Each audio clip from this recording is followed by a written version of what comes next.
నీకు కుమారులు ఉన్నారు, కానీ వాళ్ళు పట్టించుకోవట్లేదు. చాలా వేదన పడుతున్నావు. వాళ్ళు మారు మనసు పొందలేదు.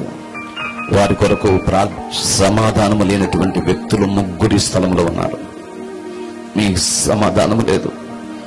ప్రతిదినం ఏదో ఒక విధమైన సమస్య చేత కృంగిపోతున్నాం. ఎందుకు నాకు ఈ జీవితం చనిపోతే బాగుంటుందని అనిపిస్తుంది నీకు. వద్దు తల్లి, రాత్రి నా దేవుడు నీతో మాట్లాడుతున్నాడు.